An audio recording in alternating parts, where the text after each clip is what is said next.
ഈ ഒരു power bank നിങ്ങളുടെ കയ്യിലുണ്ടോ?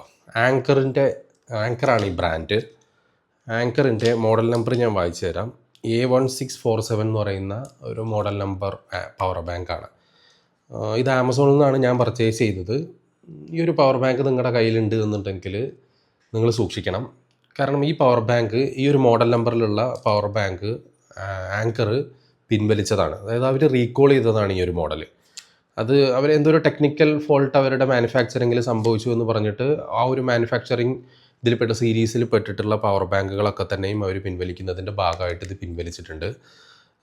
എൻ്റെത് കയ്യിൽ നിന്നും ഇത് അവർ പിൻവലിച്ചിട്ടുണ്ട്. കാരണം ഇത് ഞാൻ ആമസോണിൽ നിന്നാണ് വാങ്ങിയതെങ്കിലും ഒരു ഏതാനും മാസങ്ങൾക്ക് ശേഷം, അതായത് കുറച്ച് മാസങ്ങൾക്ക് മുന്നേ ആമസോണിൽ നിന്ന് വാങ്ങി കുറച്ച് മാസങ്ങൾ കഴിഞ്ഞ സമയത്ത് എനിക്കൊരു മെയിൽ വന്നു. ആങ്കർ എന്നാണ് മെയിൽ വന്നത്, ആങ്കർ സപ്പോർട്ട് എന്നാണ് മെയിൽ വന്നത്. ഈ ഒരു സാധനം റീകോൾ ചെയ്യുകയാണെന്നും അത് നമ്മൾ തിരിച്ചു കൊടുക്കണമെന്നും പറഞ്ഞിട്ടാണ് കൊടുത്തിട്ടുള്ളത്. നിങ്ങൾക്ക് ഒന്നെങ്കിൽ ഇതിൻ്റെ റീപ്ലേസ്മെൻറ്റ് തരും, അതല്ലെങ്കിൽ വേറൊരു മോഡലോ, ഈ 20,000 mAh ആണിത്. അപ്പോൾ അതിൻ്റെ ഒരു വേറെ മോഡലോ, അതല്ല എന്നുണ്ടെങ്കിൽ നിങ്ങൾ മുടക്കിയിട്ടുള്ള ഇൻവോയ്സിൽ എത്രയാണോ എമൗണ്ട് ആ എമൗണ്ട് നിങ്ങൾക്ക് തരാം. അല്ലെങ്കിൽ ഇതിലേതെങ്കിലും ഒരു ഓപ്ഷൻ ചൂസ് ചെയ്യാം. ഈ സാധനം തിരിച്ചു കൊടുക്കണമെന്ന് പറഞ്ഞിട്ട് എനിക്കൊരു മെയിൽ വന്നു. തിരിച്ചു കൊടുക്കാം, അതല്ല എന്നുണ്ടെങ്കിൽ നമ്മൾ സ്വയം ഡിസ്പോസ് ചെയ്യുക. എന്തായാലും ഈ സാധനം ഇനി ഉപയോഗിക്കരുത് എന്നുള്ളത് ആങ്കർ ഒഫീഷ്യലി തന്നെ എന്നെ അറിയിച്ചിട്ടുണ്ടായിരുന്നു. ഞാൻ ഈ സാധനം പക്ഷേ ആങ്കർ എന്ന് പറയുന്ന ഒരു സ്ഥാപനം അവരുടെ ക്രെഡിബിലിറ്റിയുടെ ഭാഗമായിട്ട് ചിലപ്പോൾ അത് പിൻവലിച്ചതായിരിക്കാം. അതായത് ചെറിയ ഫോൾട്ട് എന്തെങ്കിലും കണ്ടപ്പോൾ പിൻവലിച്ചപ്പോൾ ഇത് വലിയ അപകടമൊന്നും ഉണ്ടാവില്ല എന്നുള്ള വിശ്വാസത്തിൻ്റെ പുറത്താണ് ഞാൻ ഇന്നലെ വരെ ഈ സാധനം ഉപയോഗിച്ചത്. പക്ഷേ ഇന്നലെ ഞാൻ ഒരു ഫേസ്ബുക്കിൽ ഒരു കമ്മ്യൂണിറ്റിയിൽ ഒരു പോസ്റ്റ് കണ്ടു. എനിക്ക് തോന്നുന്നു ആൻഡ്രോയിഡ് കമ്മ്യൂണിറ്റിയിലാണെന്ന് തോന്നുന്നു ആ പോസ്റ്റ്. എവിടെയായാലും ഇതേ സെയിം മോഡൽ, അതേ മോഡൽ നമ്പറിലുള്ള ആ സാധനം പൊട്ടിത്തെറിച്ചിട്ടുണ്ട്. പൊട്ടിത്തെറിച്ചത് എന്ന് പറയുമ്പോൾ അത്രയും ഗുരുതരമായ രീതിയിൽ അത് പൊട്ടിത്തെറിച്ചിട്ടുണ്ട്. അവർ സമചിത്തതയോടെ ഇടപെട്ടത് കൊണ്ട് മാത്രം അവരുടെ ആ വീട്ടിലൊരു തീപിടുത്തം ഉണ്ടായില്ല എന്നുള്ളതാണ്. ചെറുതായിട്ട് തീയൊക്കെ പടർന്നു പിടിച്ചു. അതായത് കർട്ടനോ ബെഡ്ഷീറ്റ് എന്തോ കത്തുകയൊക്കെ ചെയ്തു. പക്ഷേ അവർ പെട്ടെന്ന് ഇടപെട്ടത് കൊണ്ട് അത് കൂടുതലൊരു അപകടത്തിലേക്കൊന്നും പോയില്ല. അപ്പോൾ ഇത് നമ്മൾ പലപ്പോഴും പവർ ബാങ്കും മറ്റ് സാധനങ്ങളൊക്കെ രാത്രിയാണ് ചാർജിന് ഇടാൻ വയ്ക്കുന്നത്. അത് ഏതെങ്കിലും ഒരു സൈഡിൽ ഇരുന്നിട്ട് അത് പൊട്ടിത്തെറിച്ച് കത്തുകയാണെന്നുണ്ടെങ്കിൽ ഒരു പക്ഷേ നമ്മൾ അറിയില്ല. പിന്നെ നമ്മൾ പലപ്പോഴും വാർത്തകളൊക്കെ കേൾക്കുന്നതാണ് ഇത്തരത്തിൽ പൊട്ടിത്തെറിച്ചു, പുക ശ്വസിച്ചിട്ട് ആൾ മരിച്ചുപോയി എന്നുള്ള തരത്തിലൊക്കെ, അല്ലെങ്കിൽ തീപിടുത്തത്തിൽ തന്നെ പെട്ടുപോകുന്ന സാഹചര്യം എന്നൊക്കെ. അപ്പോൾ ഇതെന്തായാലും ആ ഒരു ഇമേജസ് കണ്ടിട്ടുണ്ടെങ്കിൽ നിങ്ങൾ ഞെട്ടിപ്പോകും. ഒരു അത്രയും ചെതറിയ നിലയിലായിട്ടുണ്ട്. വെറുതെ ഒരു സ്പാർക്ക് ഉണ്ടായി വെറുതെ പൊട്ടുകയല്ല, ഒരു സാധനം സ്ഫോടനം നടന്നതുപോലെ തന്നെ ആ സാധനം പൊട്ടിച്ചെതറി. അതൊരു പവർ ബാങ്ക് ആണെന്ന് തിരിച്ചറിയാത്ത രീതിയിൽ ആ സാധനം ചെതറിപ്പോയിട്ടുണ്ട്. സോ ഞാൻ എന്തായാലും ഇന്നലത്തോട് കൂടിയിട്ട് ഇതിൻ്റെ ഉപയോഗം നിർത്തി. അപ്പോൾ നിങ്ങളുടെ കയ്യിൽ ഈ ഒരു മോഡൽ ഉണ്ട് എന്നുണ്ടെങ്കിൽ ഒരു പക്ഷേ നിങ്ങൾക്കിനി അത്തരത്തിലുള്ളൊരു മെയിലോ കാര്യങ്ങളോ കമ്മ്യൂണിക്കേഷനോ വന്നിട്ട് നിങ്ങൾ ശ്രദ്ധിക്കാത്തതാണോ എന്ന് പറയാൻ പറ്റില്ല. എന്തായാലും ഇത് ആമസോൺ റീകോൾ ചെയ്തിട്ടുണ്ട്. ഇതിൻ്റെ മോഡൽ നമ്പർ A1647 എന്ന് പറയുന്ന മോഡലാണ്. ഇതിൻ്റെ പുറമെ തന്നെ ഈ ഒരു മോഡലിന് മാത്രമല്ല, ഇത് അവരുടെ ഒരു ബാച്ച് നമ്പർ ഉണ്ടാവുമല്ലോ, ഏത് ബാച്ചിലാണ് ഇത് നിർമ്മിക്കപ്പെട്ടത് എന്നുള്ളത്. ആ കാര്യങ്ങളും കൂടെ നോക്കിയിട്ടാണ് അവരിത് റീഫണ്ടിന് എലിജിബിൾ ആണോ റീപ്ലേസ്മെൻറ്റിന് എലിജിബിൾ ആണോ എന്നുള്ള കാര്യങ്ങളൊക്കെ ചെക്ക് ചെയ്യുന്നത്. എന്തായാലും നിങ്ങൾ ഗൂഗിളിൽ സെർച്ച് ചെയ്ത് നോക്കുക ആങ്കറിൻ്റെ ഈ ഒരു മോഡൽ നമ്പർ റീകോളുമായിട്ട് ബന്ധപ്പെട്ട്.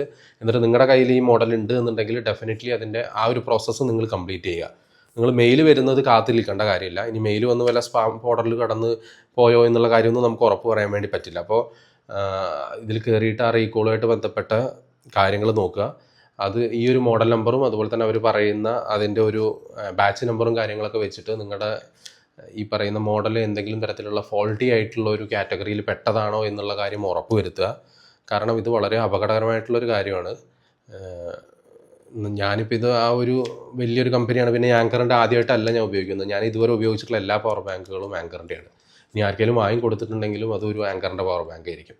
അപ്പോൾ ആ ഒരു വിശ്വാസത്തിൻ്റെ പുറത്താണ് ഞാനിത് ഫോൾട്ടി ആണെന്ന് പറഞ്ഞപ്പോഴും ആ പൈസ വാങ്ങി കയ്യിൽ വെച്ചിട്ട് ഇത് ഉപയോഗിച്ചത്. എന്തായാലും ഇന്നലെ അങ്ങനെ ഒരു പോസ്റ്റ് കണ്ടപ്പോൾ സത്യം പറഞ്ഞാൽ എനിക്ക് പേടിയായി. കാരണം ഞാനിത് കിടക്കുന്ന സ്ഥലത്തൊക്കെയാണ് ഇത് ചാർജ് ചെയ്യാൻ വേണ്ടിയിട്ട് വയ്ക്കുന്നത്. അപ്പോൾ അധികം താമസമൊന്നുമില്ല. അത് പൊട്ടിത്തെറിച്ചാൽ എന്തായാലും ഡെഫിനറ്റ്ലി പരിക്ക് വെച്ചു. പിന്നെ ഇത് ശ്രദ്ധിക്കാത്തൊരവസ്ഥയാണെന്നുണ്ടെങ്കിൽ എന്തായാലും തീപിടുത്തം ഉണ്ടാവും എന്നുള്ളതാണ്. സോ എന്തായാലും നോക്കുക. പവർ ബാങ്ക് നല്ലതായിരുന്നു. ഒരു വെയിറ്റൊക്കെ ഉണ്ട്. കാരണം നമ്മൾ വെറുതെ 20,000 mAh എന്ന് എഴുതി വെച്ചിട്ട് കാര്യമില്ലല്ലോ. അപ്പോൾ അതിൻ്റെ ആ കപ്പാസിറ്റി നമുക്ക് കിട്ടുകയും വേണം. വെയിറ്റ് ഉണ്ട്. എന്തായാലും നല്ല ബാറ്ററി ബാക്കപ്പും അതുപോലെ തന്നെ ഫാസ്റ്റായിട്ട് നമുക്ക് ഐഫോണിന് ചാർജ് ചെയ്യാനാണ് ഞാൻ ഇത് ഉപയോഗിക്കുന്നത്. അപ്പോൾ അതിനൊക്കെ തന്നെയും പറ്റിയൊരു ഇത് തന്നെയാണ്. ഇതിൻ്റെ 1-2 പുതിയ മോഡലുകൾ ആങ്കറിൻ്റെ എന്തായാലും ആമസോണിൽ തന്നെ വന്നിട്ടുണ്ട്. അവരത് ഈ പറയുന്ന എന്താ പറയുക ചെക്കിൻ ചെയ്യാൻ പറ്റുന്ന അത് ഒരു ഫ്ലൈറ്റിൽ കൊണ്ടുപോകാൻ പറ്റുന്ന തരത്തിലുള്ള ക്വാളിറ്റി ചെക്കിങ്ങുകളും കാര്യങ്ങളും കഴിഞ്ഞതാണ് എന്നൊക്കെ പറഞ്ഞിട്ട് വന്നിട്ടുണ്ട്. 20,000 mAh ഏകദേശം ഇത് ഞാൻ വാങ്ങിയത് ഒരു 4600 എങ്ങാണ്ടാണെന്ന് തോന്നുന്നു. ഏതായാലും 5000-നും 4000-നും ഇടയ്ക്കൊരു തുകയാണ്. ഏകദേശം 5500-ന് മുകളിലൊരു തുകയ്ക്ക് ഇപ്പോൾ ഇതിൻ്റെ തന്നെ 20000 mAh കുറച്ചും കൂടെ വലിയ ഒരു പവർ ബാങ്ക് വന്നിട്ടുണ്ട്. അപ്പോൾ എന്തായാലും നിങ്ങളുടെ കയ്യിൽ ഇതുണ്ട് എന്നുണ്ടെങ്കിൽ റിസ്ക് എടുക്കരുത്. ഈ റീകോളുമായിട്ട് ബന്ധപ്പെട്ട് ആ ബാച്ചാണോ നിങ്ങളുടെ പവർ ബാങ്ക് എന്നുള്ള കാര്യം എൻഷുർ ചെയ്യുക. ആണ് എന്നുണ്ടെങ്കിൽ അത് ഡിസ്പോസ് ചെയ്യാനുള്ള പരിപാടികൾ നോക്കുക. ഇനി ആ റീഫണ്ടും റീകോളുമായിട്ട് ബന്ധപ്പെട്ടുള്ള ഡേറ്റും ഡെഡ് ലൈനൊക്കെ തീർന്നു എന്നുള്ള കാര്യം എനിക്ക് ഉറപ്പില്ല. എന്തായാലും നിങ്ങളൊന്ന് കയറി നോക്കുക. ആരും ഇപ്പോൾ അത് വെച്ചിട്ട് എന്താ നമ്മുടെ ലൈഫ് വെച്ചിട്ട് നമ്മൾ എന്തായാലും കളിക്കാൻ പറ്റില്ലല്ലോ. നമുക്ക് പോയാലൊരു 4600 പോകുള്ളൂ. സോ എന്തായാലും ഒന്ന് ശ്രദ്ധിക്കുക ഈ പവർ ബാങ്ക് ഉള്ളവർ. Thank you.